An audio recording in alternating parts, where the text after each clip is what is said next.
নমস্কার বন্ধুরা, শঙ্করী কিচেনে সকলকে স্বাগত। আজ শেয়ার করব বেগুনের দোলমা।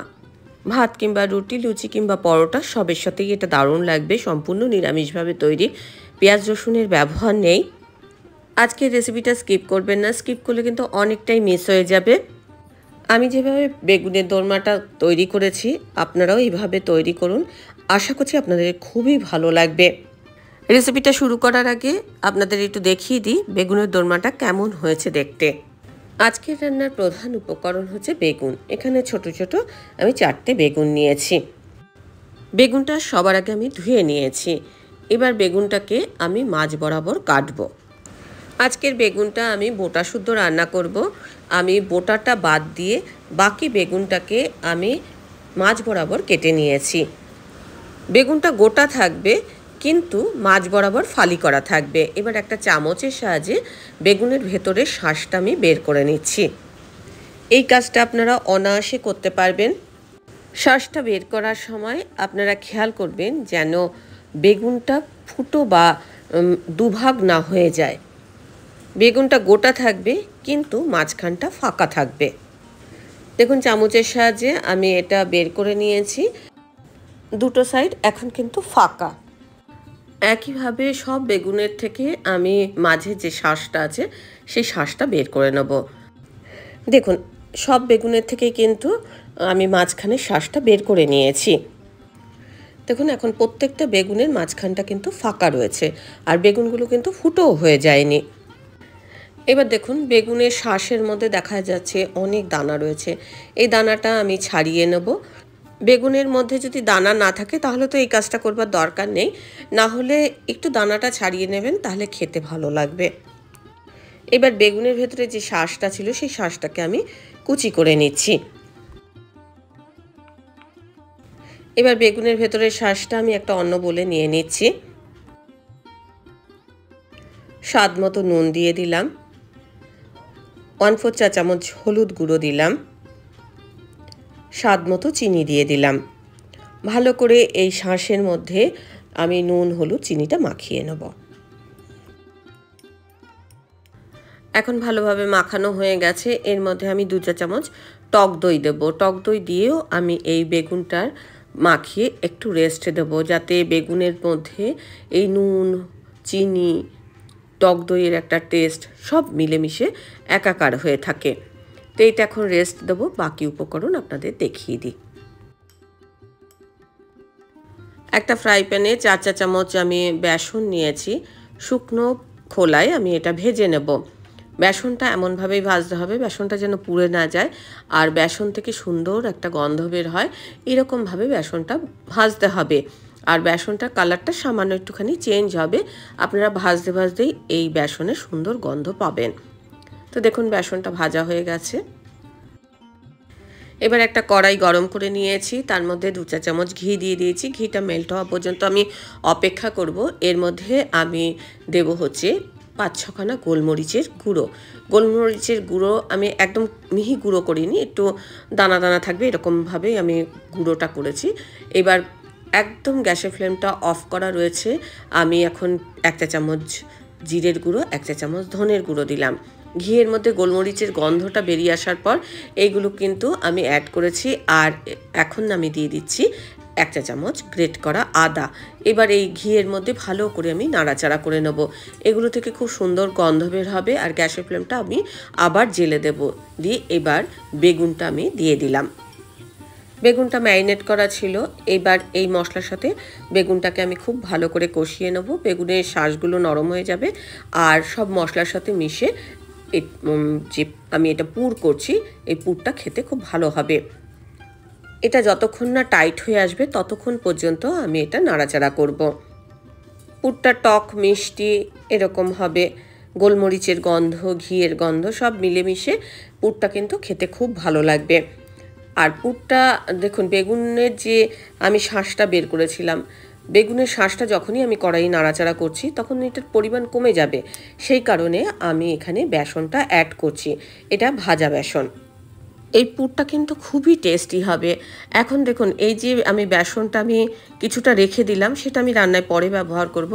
আর এই যে বেসনটা, এইটা কিন্তু পুরের সাথে খুব ভালো করে আমি মিশিয়ে নিচ্ছি। এখন ড্রাই ড্রাই মনে হচ্ছে, সামান্য একটু জল দিয়ে আমি এটা মিশিয়ে নেব আর ভালো করে কষিয়ে নেব, যাতে এটা একটা মণ্ড মতো তৈরি হয়ে যায়। আর এটা মণ্ড হতে বেশিক্ষণ সময় লাগবে না, তার কারণ এটা তো বেসন, সেই কারণে এটা মণ্ডও একদম খুব সহজেই হয়ে যাবে।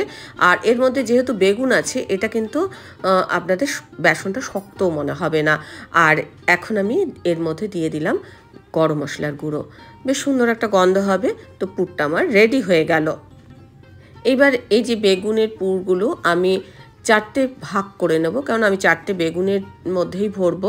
4টে ভাগ করে নিয়ে আমি 4টে বেগুনের মধ্যে পুরটা ভরে দেবো। আজকের রেসিপিটা দেখার পর আপনাদের যদি ভালো লাগে, তাহলে অবশ্যই একটা লাইক, শেয়ার ও কমেন্ট করবেন। বেল আইকন সমেত আমার চ্যানেলটা সাবস্ক্রাইব করে আমার পাশে থাকবেন। বেল আইকনটা ক্লিক করা থাকলে আমার যে কোনো রেসিপি বা আমি যাই আপলোড করি না কেন, সবার আগে নোটিফিকেশন আপনার কাছেই পৌঁছে যাবে। দেখুন প্রত্যেকটা বেগুনের মধ্যে পুরটা আমি ভরে দিলাম। এখন এই পুর ভরা বেগুনটা আমি একটা সুতোর সাহায্যে বেঁধে দিচ্ছি, যাতে বেগুনের ভেতর থেকে পুরটা না বেরিয়ে আসে। এই কাজটা আপনারা টুথপিক দিয়েও করতে পারেন। এই মুহূর্তে ঘরে টুথপিক নেই, সেই কারণে আমি সুতো দিয়ে বেঁধে দিচ্ছি। দেখুন সব বেগুনগুলো আমি এখন সুতো দিয়ে বেঁধে নিয়েছি। কড়াইয়ে আমি এখন সর্ষের তেল গরম করতে দিয়েছি। এবার বেগুনগুলো আমি তেলের মধ্যে ছেড়ে ভালো করে ভেজে নেব। বেগুনটা ভাজার সময় আমি হাই ফ্লেমে ভাজছি। আর এগুলো ছাকা তেলেও ভাজতে পারেন, তবে আমি ছাকা তেলে ভাজি না, আমি এটা অল্প তেলেই ভাজি। এই তেলেতেই আমি রান্নাটা চাপিয়ে দেবো। বেগুনগুলো উল্টে পাল্টে লাল লাল করে ভেজে নেব। এখন দেখুন বেগুনগুলো ভাজা হয়ে গেছে। বেগুনগুলো থেকে আমি সুতোগুলো খুলে নিচ্ছি। এবার আমি একটা গ্রেভি তৈরি করব। যে তেলটা বেঁচে ছিল সেই তেলের মধ্যে আমি একটা শুকনো লঙ্কা ফোড়ন দিলাম, সঙ্গে দিচ্ছি একটা তেজপাতা আর দিচ্ছি গোটা জিরে। ফোড়ন থেকে সুন্দর একটা গন্ধ বেরিয়ে আসা পর্যন্ত আমি অপেক্ষা করব। সুন্দর কালার হওয়ার জন্য এখানে হাফ চা চামচ আমি কাশ্মীরি লঙ্কার গুঁড়ো দিলাম আর হাফ চা চামচ হলুদ গুঁড়ো দিলাম। এখন গ্যাসের ফ্লেমটা একদম কম করে আমি লঙ্কার গুঁড়ো, হলুদ গুঁড়ো আমি ভালো করে তেলে নেড়ে নিয়েছি। এবার আমি লঙ্কার গুঁড়ো দিলাম। এটা কাশ্মীরি লঙ্কার গুঁড়ো না, জিরের গুঁড়ো 1 চা চামচ, ধনের গুঁড়ো 1 চা চামচ দিলাম। গ্যাসের ফ্লেমটা এখন একদম কম করা রয়েছে, নাহলে যেহেতু গুঁড়ো মশলা ব্যবহার করছি, মশলাগুলো পুড়ে যেতে পারে। সেই জন্য আমি একদম গ্যাসের ফ্লেমটা কম করে মশলাটা নাড়াচাড়া করলাম। এবার আমি 1 চা চামচ গ্রেট করা আদা দিয়ে দিলাম। খুব হালকা নাড়াচাড়া করব। এর মধ্যে এবার আমি দিয়ে দেব টক দই 2 চা চামচ। গ্যাসের ফ্লেমটা এখন একদম কমই আছে। এবার দইটা আমি ভালো করে তেলের মধ্যে নাড়াচাড়া করে নিচ্ছি। আর এটা কষাতে কষাতে তেল ছাড়া ছাড়া মতো হয়ে আসবে, ততক্ষণ পর্যন্ত আমি কষিয়ে নেব। এবার আমি 1 চা চামচ মতো বেসন রেখে দিয়েছিলাম, সেই বেসনটা এই মশলার সাথে একটুখানি নাড়াচাড়া করে নেব। এতে গ্রেভির থিকনেসটা খুব ভালো হবে। বেসন আর মশলাটা ভালোভাবে কষানো হওয়ার পর আমি পরিমাণ মতো জল অ্যাড করে দিলাম। মশলাটা ভালো করে মিশিয়ে নিচ্ছি আর মশলাটা ফুটে ওঠা পর্যন্ত আমি অপেক্ষা করব। এখন আমি এর মধ্যে দিয়ে দিচ্ছি স্বাদ মতো নুন আর দিচ্ছি স্বাদ মতো চিনি। যেহেতু এখানে টক দই ব্যবহার করেছি, তাই একটু মিষ্টি দিলে স্বাদটা ভালো লাগবে। ভালো করে মিশিয়ে নিলাম আর এটা ফুটে ওঠা পর্যন্ত অপেক্ষা করেছি। এটা ভালোভাবে ফুটে গেছে। এবার বেগুনগুলো আমি এক এক করে এই ঝোলের মধ্যে দিয়ে দেবো। বেগুনগুলো এখন একদম সফট হয়ে আছে। বেগুনগুলো ঝোলে দেওয়ার সময় একটু সাবধানে দেবেন, যাতে পুরটা বাইরে বেরিয়ে না যায়। এবার ভালো করে ফুটিয়ে নেব। খুব সাবধানে একটু উল্টে পাল্টে দিতে হবে। যেহেতু এর মধ্যে বেসন আছে, তাই গ্রেভিটাও কিন্তু বেশ গাঢ় গাঢ় হয়েছে। 2-1 মিনিট আমি এটা চাপা দিয়ে রান্না করব। 2-1 মিনিট পর ফিরে এলাম।